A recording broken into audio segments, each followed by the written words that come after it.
nova fase da Lava Jato prende bancários no Rio de Janeiro. Eles são suspeitos de ajudar a lavar dinheiro. Operação Cronos 2, mega operação em todo o país para prender autores de homicídios e feminicídios. Foi dado o primeiro passo para tratar da formação de um pacto entre os três poderes. A reforma da Previdência também deve fazer parte do pacto, que tem previsão de ser assinado no mês que vem. AGU, Justiça do Distrito Federal e INSS fazem mutirão de conciliações em processos previdenciários.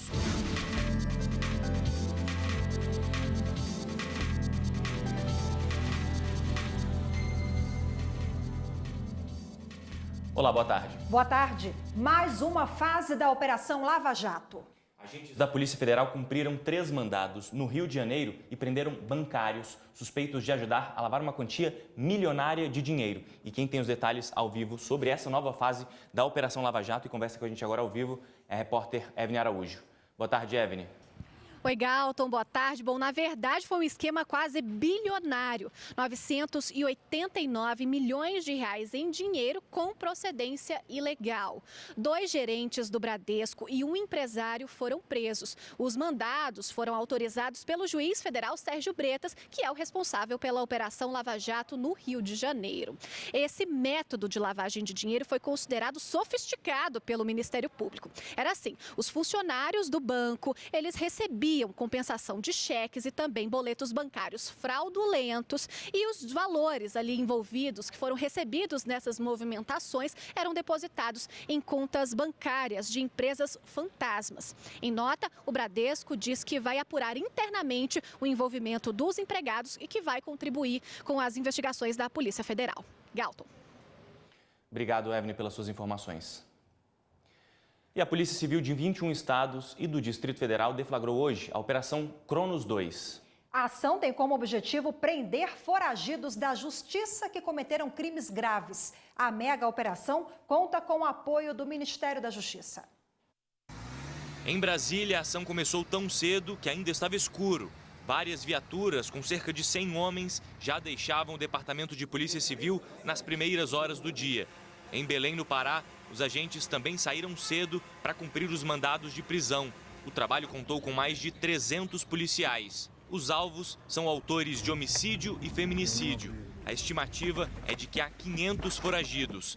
Essa é a segunda fase da ação. Na primeira, em agosto do ano passado, mais de 1.000 pessoas foram presas e mais de 70 menores apreendidos. Um soldado do Exército foi condenado a 18 anos e 9 meses de prisão em regime fechado por homicídio qualificado. A vítima era outro soldado que servia junto com o réu no Colégio Militar de Manaus. O Superior Tribunal Militar entendeu que o crime foi praticado por motivo torpe, um desacerto por causa de uma dívida de R$4.000 para a compra de um carro e sem a chance de defesa da vítima para ela se defender. O presidente do Supremo Tribunal Federal, ministro Dias Toffoli, se reuniu na manhã de hoje para um café da manhã com o presidente da República, Jair Bolsonaro, e também com os presidentes do Senado e da Câmara dos Deputados. Em discussão, a formação de um pacto entre os três poderes da República. O café da manhã no Palácio da Alvorada durou pouco mais de 1 hora. A pauta principal do encontro tratou da formação de um pacto entre os poderes executivo, legislativo e judiciário, em torno de assuntos de relevância para o país. O texto ainda está sendo elaborado. Por esse motivo, apenas a crise econômica e o desemprego foram citados pelo ministro-chefe da Casa Civil, Onyx Lorenzoni, na saída da reunião. A ideia é ter um conjunto de metas ou ações que os poderes vão juntos poder buscar em favor da sociedade. A reforma da Previdência também deve fazer parte do pacto, que tem previsão de ser assinado no mês que vem. Outras reuniões como esta devem acontecer nos próximos meses. O presidente do STF, do Conselho Nacional de Justiça, ministro Dias Toffoli, lamenta os recentes acontecimentos no sistema prisional do Amazonas, que resultaram na morte de 57 pessoas nos últimos 2 dias. O CNJ está acompanhando o desdobramento dos fatos e das medidas corretivas tomadas pelas autoridades locais e vai determinar providências adicionais caso seja necessário. O CNJ esteve recentemente no estado para se colocar ao lado do poder público local na construção de iniciativas estruturantes para enfrentar situações como a superlotação e a violação de direitos, causas que levam à repetição dos episódios de violência nos presídios. E no próximo bloco, sistematização de normas eleitorais foi tema de debate no TSE. Trata-se somente de contribuir na administração e regulamentação infralegal dos procedimentos eleitorais.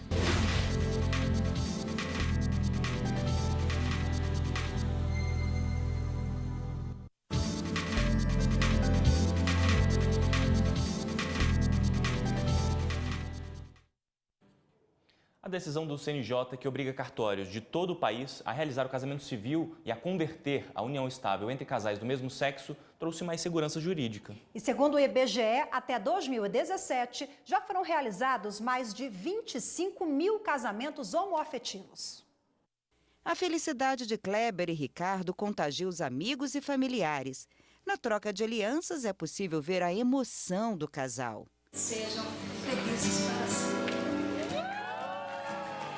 Até pouco tempo, os cartórios não celebravam o casamento entre pessoas do mesmo sexo. Os noivos tinham que recorrer à justiça para pedir o reconhecimento da união. Havia entendimentos divergentes. Tinha lugares que os juízes homologavam aquele pedido, né, reconheciam a união, e outros lugares não. Então, tinha um pouco de sorte. E isso causava uma insegurança jurídica tremenda nas relações. Em 2011, o Supremo Tribunal Federal reconheceu a união de pessoas do mesmo sexo como núcleo familiar.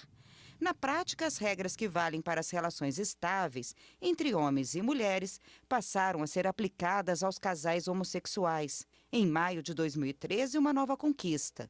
A Resolução 175 do CNJ determinou que, a partir daquela data, cartórios de todo o país estavam obrigados a registrar o casamento de pessoas do mesmo sexo ou a converter união estável em casamento. E a recusa se tornou passível de punição. A resolução trouxe mais segurança para Thales e Natan, que não perderam tempo em oficializar a união. Até então, o Natan não podia ficar no meu plano de saúde, a gente tinha alguns problemas com compra de imóvel, carro e etc. Até mesmo para seguro de vida, por exemplo, eu não podia colocar o Natan. A gente poder se casar, a gente poder ter o mesmo plano de saúde, tudo isso meio que ajeitou, encaixou a nossa vida, aquilo que faltava e a gente pôde fazer depois que essa resolução saiu, que a gente conseguiu se casar.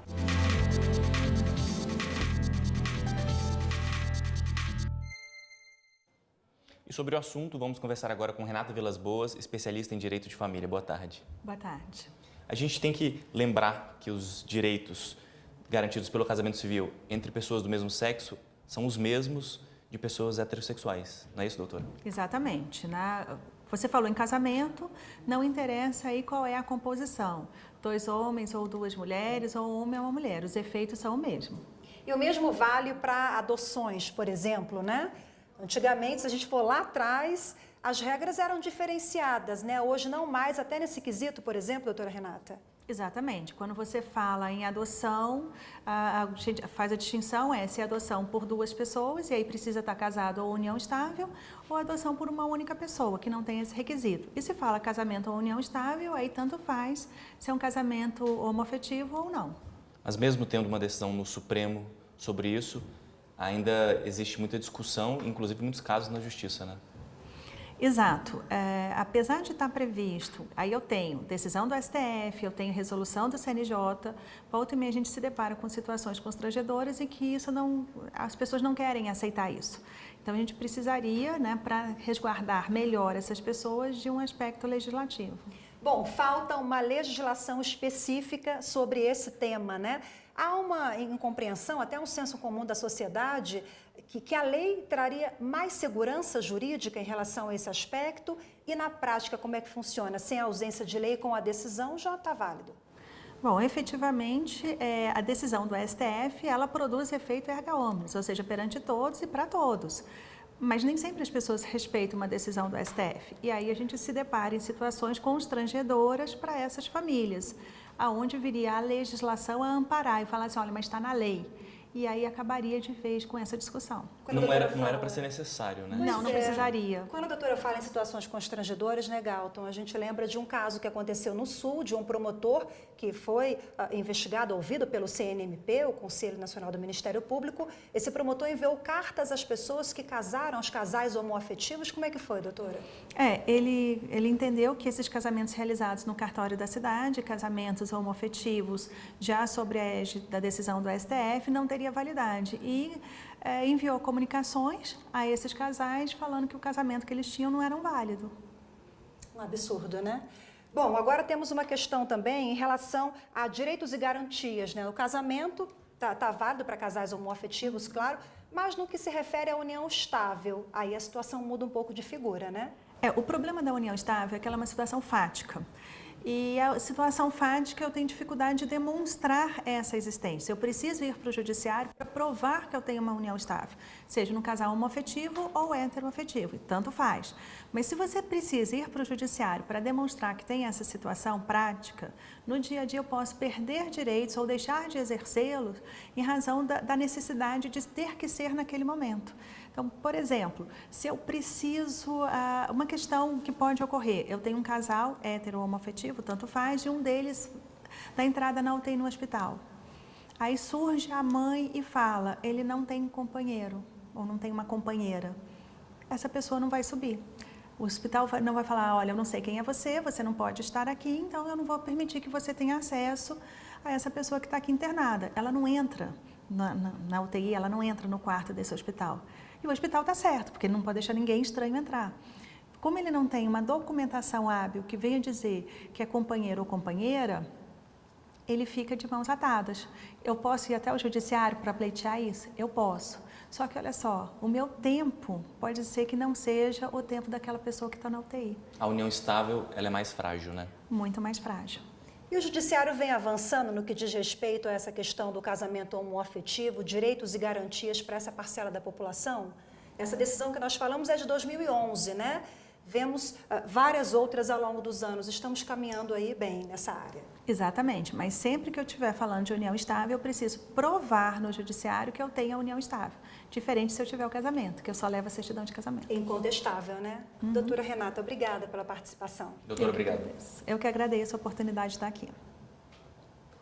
Durante 2 dias, especialistas se reuniram no TSE para debater a sistematização das normas eleitorais. O objetivo do grupo de trabalho é analisar os dispositivos do Código Eleitoral e propor um texto coerente que facilite a compreensão da lei. O encontro foi aberto pela presidente do TSE. A ministra Rosa Weber elogiou a iniciativa do grupo de trabalho que proporciona um espaço para debater a segurança jurídica da norma eleitoral. Trata-se de um verdadeiro contributo à segurança jurídica, bem como à modernização dos serviços da justiça eleitoral e naquilo em que ele os presta à sociedade. O coordenador do grupo de trabalho, o ministro Edson Fachin, reafirmou que o encontro pretende identificar conflitos nas normas eleitorais vigentes e propor a sistematização da lei. Não há pretensão de inovação legislativa. Trata-se somente de contribuir na administração e regulamentação infralegal dos procedimentos eleitorais. O diretor da Escola Judiciária Eleitoral, Flávio Pansieri, acredita que o grupo de trabalho vai contribuir para o fortalecimento da democracia brasileira.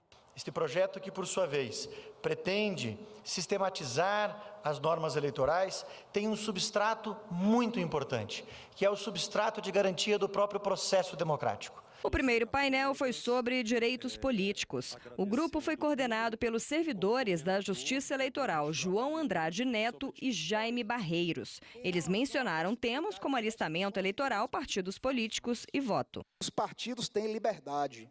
Claro que não é soberania. Autonomia não se confunde com soberania.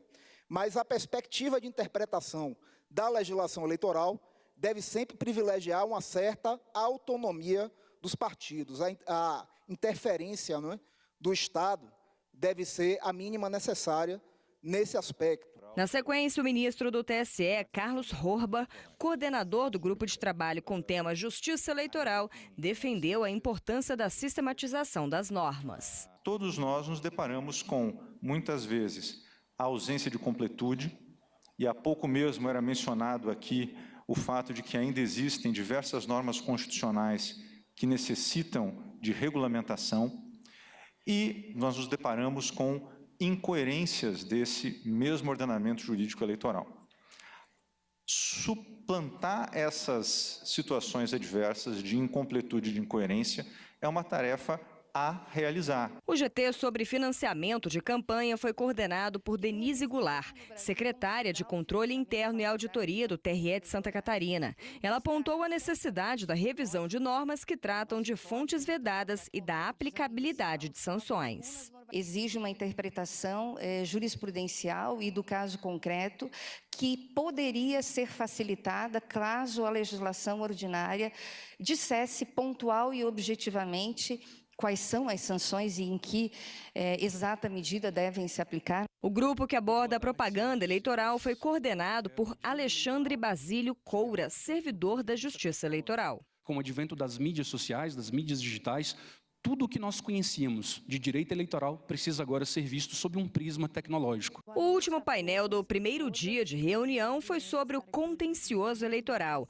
Os trabalhos foram conduzidos por Roberta Maia Gresta, do TRE de Minas Gerais. A minha premissa legal de trabalho é a norma que determina, no próprio CPC, o artigo 15, a aplicação subsidiária e supletiva às ações eleitorais, né? Então, não estamos aqui criando nenhum invencionismo, é exatamente arguir, do ponto de vista acadêmico, científico e teórico, quais são as possibilidades efetivas de aplicação desse Código de Processo Civil aos nossos procedimentos. Ao final de cada painel, os inscritos na reunião pública fizeram considerações inerentes aos temas abordados. Os debates foram concluídos na manhã desta terça-feira. E a seguir, em Mato Grosso, o Judiciário auxilia instituições com dinheiro apreendido do tráfico. Esse valor ele estava depositado e não havia nenhum motivo aí para que ele continuasse depositado. Ele tem que ser revertido, é um valor decorrente de um crime e que agora vai beneficiar a sociedade que foi vítima desse crime.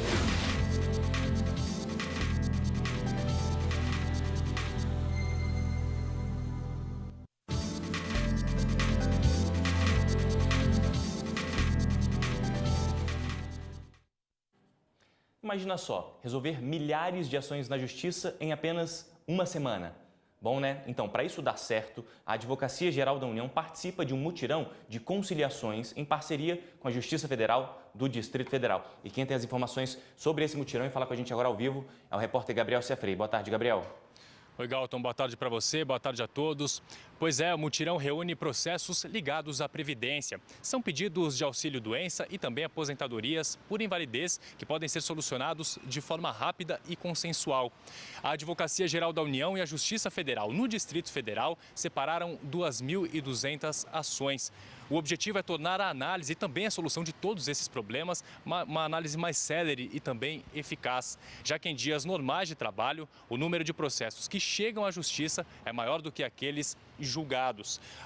Em outros 800 processos, foram feitas contestações pela AGU e em outros 1.000 foram feitos pareceres favoráveis. Com a possível solução, os beneficiários já saem ali do local da conciliação com um requerimento para poder então fazer a solicitação desses benefícios. O mutirão vai até a próxima sexta-feira. Voltamos ao estúdio. Obrigada, Gabriel. Justiça Trabalhista itinerante faz atendimento no interior do estado da Bahia. A primeira audiência foi realizada em um povoado a mais de 200 quilômetros da capital. Andréia e Edilson moram no povoado litorâneo de Barra Grande, a 275 quilômetros de Salvador. Graças à iniciativa do TRT5, eles recorreram à Justiça do Trabalho sem precisar se deslocar ao Fórum de Ipiaú, município localizado a 360 quilômetros da capital baiana. Por que a gente pega barco para poder ir, ou lancha rápida, chegar lá e ainda pegar outro transporte para poder ir? pousada ou alguma coisa para dormir, aí sempre ia ser muito mais gasto. Então, isso foi bom ter vindo para aqui para Barra Grande. É uma força que a gente sempre está tendo a mais para toda a população. Os atendimentos do Dia do Cidadão podem ser indicados pela ouvidoria do TRT5 ou por solicitação das partes. São processos mais difíceis de serem resolvidos, com questões pendentes, que demandam investigação, que demandam avaliações, e um trabalho que, sendo feito, pode tornar o processo mais fácil de ser resolvido. E é essa a nossa tentativa nesses dias do cidadão.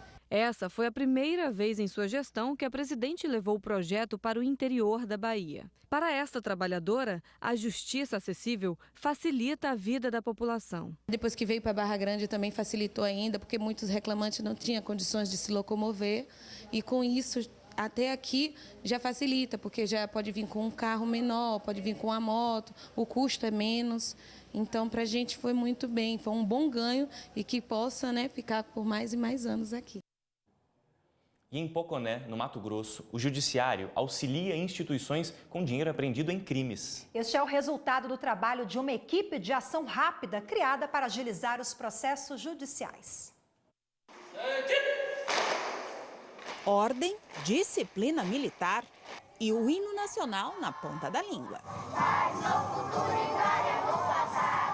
Esse é o projeto Guarda Mirim, realizado no pátio da Igreja Matriz de Poconé pela Polícia Militar há 3 anos. A iniciativa atende 86 crianças em situação de vulnerabilidade social. Aprendi muitas coisas, como disciplina, ordem unida e confiança. Minhas notas agora são só 8, 9 e 10. Além dessas atividades que nós acompanhamos, essa turminha aqui também tem aulas de teatro, música, ensino religioso e reforço escolar. E no final dos trabalhos ainda recebem um lanchinho. É claro que tudo isso envolve custo e, por enquanto, esse custo é mantido através de ajudas e doações aqui da comunidade. Mas esse projeto vai ganhar uma importante ajuda do Poder Judiciário. Fórum de Poconé. No início desse mês, foi solucionado aqui um processo que envolvia penhora de bens. Esse valor ele foi apreendido em inquérito relacionado aos crimes de tráfico de drogas e lavagem de dinheiro. O valor já está em torno de R$730 mil. Então, em decorrência disso, nós escolhemos uma repartição desse dinheiro em 4 cotas iguais. Esse dinheiro virá em boa hora, irá nos auxiliar enormemente na aquisição desse fardamento e também no inicial da nossa sede. Outra instituição contemplada será a APAI do município. O local atende 98 alunos com deficiências física e mental. Aqui, diversas atividades são realizadas por uma equipe multidisciplinar. Mas as dificuldades financeiras para manter o espaço funcionando também são muitas. Então esse dinheiro caiu do céu. Nós todos da Paz somos gratos, como somos a população de Poconé, que sempre nos ajudou, Parte do valor também será utilizada para a reforma da cadeia pública por meio do Conselho da Comunidade e outra cota destinada à reestruturação física da Faculdade de Direito da UFMT em Cuiabá.